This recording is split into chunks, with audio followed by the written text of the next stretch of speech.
What's up guys and welcome. You are watching Fazi Fitness.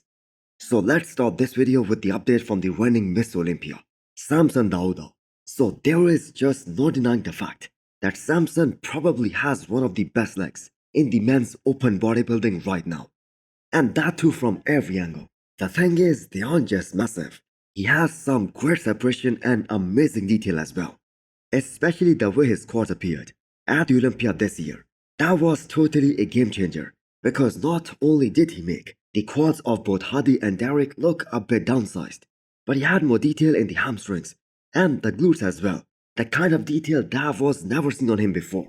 And that obviously contributed to him getting the first place over Hadi Chupan at the Olympia this year. Now just looking at this update from Samson at 10 weeks out of this upcoming Arnold, I have got to say the man looks so wild.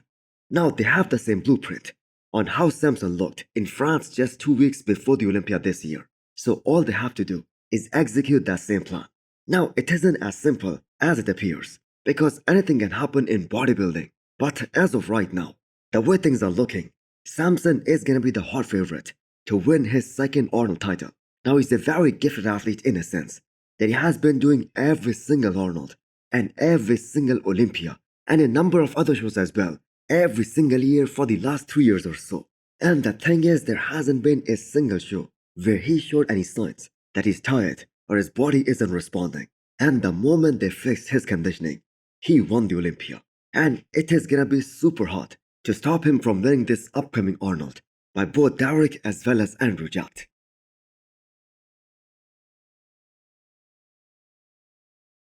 Brandon Carey officially makes the announcement that he is going to be prepping for this upcoming Arnold at home rather than being in Kuwait, and that too for the very first time since 2016. So Brandon, as you guys already know, is no longer working with any of the Oxygen Gym crew as part of his team.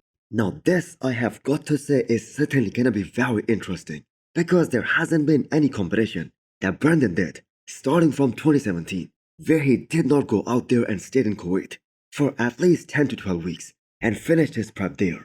So can a new coach help Brandon skyrocket his career at this point? I'm gonna say that is very highly unlikely, because he has been competing as a pro longer than any other guy in the pro ranks right now. And we have to keep in mind, the man is over 40 years old, which means he is obviously past his prime. And to top it all off, there is this new generation of young up and coming bodybuilders who are coming up so damn fast, and they're improving at such a tremendous pace as well. Now that being said, some of us did like Brandon's Olympia package this year, especially how he was able to show up with bigger quads. But even then, he dropped from 4th place last year to 9th place this year. Now that was a massive setback, and that also reflected the mindset of the judges on where they see Brandon in the future. So the 2019 Arnold Classic physique of Brandon, that can be considered the best physique of his entire career, it was better than his Olympia package that year. So will that same look still be competitive for the top 3 in the Arnold lineup right now? Well, the better question is that, is Brandon even capable of bringing that same look after 6 years?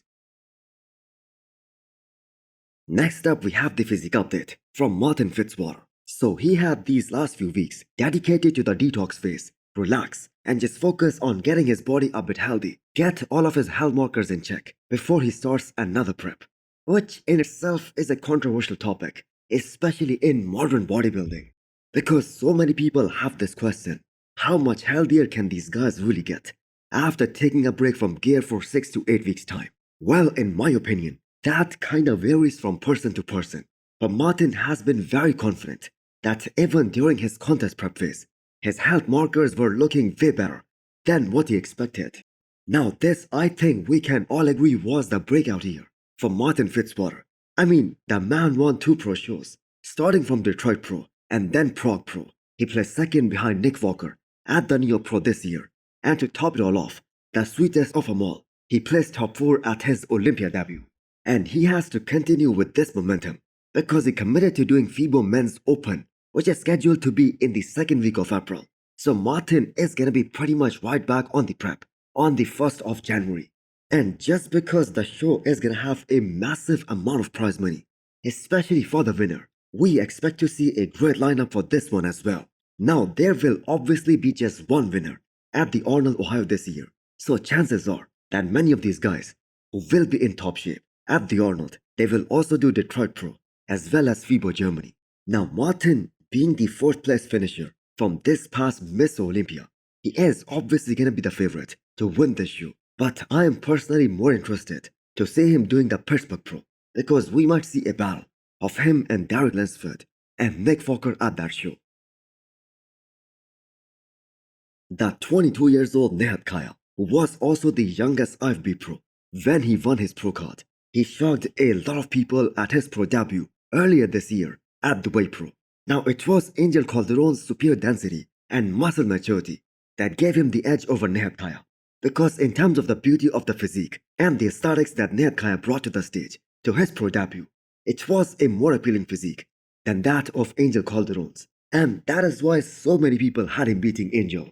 And also him beating two former top 10 Olympians at such a young age. That was a treat to watch. And that was a testament that it is just a matter of time before he qualifies for the Olympia. And do not be surprised at all if he finishes in the top 5 at his Olympia debut. Now, I have no idea how a 22 years old can have that kind of density and muscle maturity that Nihat Kaya had at Dubai Pro this year. I mean, we all saw that. He has put on an unbelievable amount of lean muscle in the last 2 years, and he continues to grow at such a fast pace, especially based on his recent update. Now, it's gonna be a true force to be reckoned with in the 212 division, starting from 2025.